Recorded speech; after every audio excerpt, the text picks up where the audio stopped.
Hey guys, I'm here at the headquarters of Pro Visa Services, where you can get first-class professional service. You see, life is all about the service that you provide other people.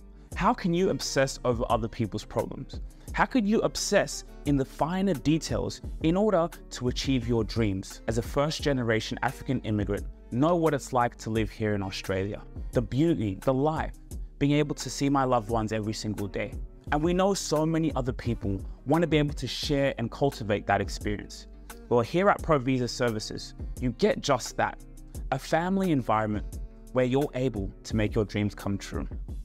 Make sure to follow Pro Visa Services and the Rabasha Family Podcast. Hi all, this is Nish from Professional Visa and Education Services. I'm a Supreme Court lawyer practicing immigration law and also Mara agent since 2015. Today I'm going to talk about a particular topic in relation to your choices when it comes to the general skill migration visa or a employer sponsorship visa. Now, in our history of working in the different visa sectors, we have come to this conclusion for this particular year. We have seen employer sponsorship visa has been very successful when it comes to the lodgement timelines, price point, even just getting the visa in a timely fashion. Now, in the past, general skill migration visa used to be our biggest cohort when it comes to people collecting points when they graduate and then they move to different regional area, interstate for 190, 491, or even sometimes when the federal government does the 189 invitation, people were getting that invitation. And even if we go back, not last year, the year before that, there was enormous amount of invitation. We were able to help out many people settled in this country. Now, in terms of how the immigration has changed lately is, well, general skill migration has got its space, but not as big as where it used to stand. But having saying that, all the invitation rounds for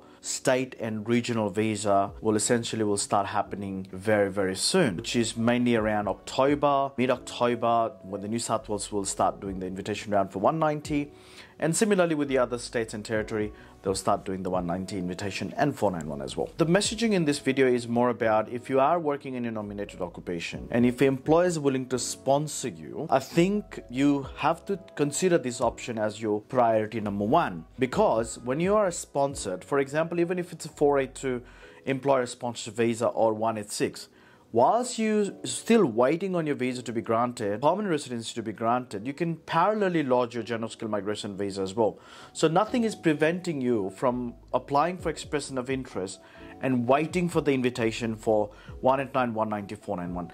Irrespective of the fact that you're waiting on your 482 application or you already hold the 482 visa, and you're waiting on the 186, you can parallelly lodge your 190 and 491 and 189. A lot of people think as soon as we jump into employer sponsorship visa, we don't have the option of applying for any other visa subclasses.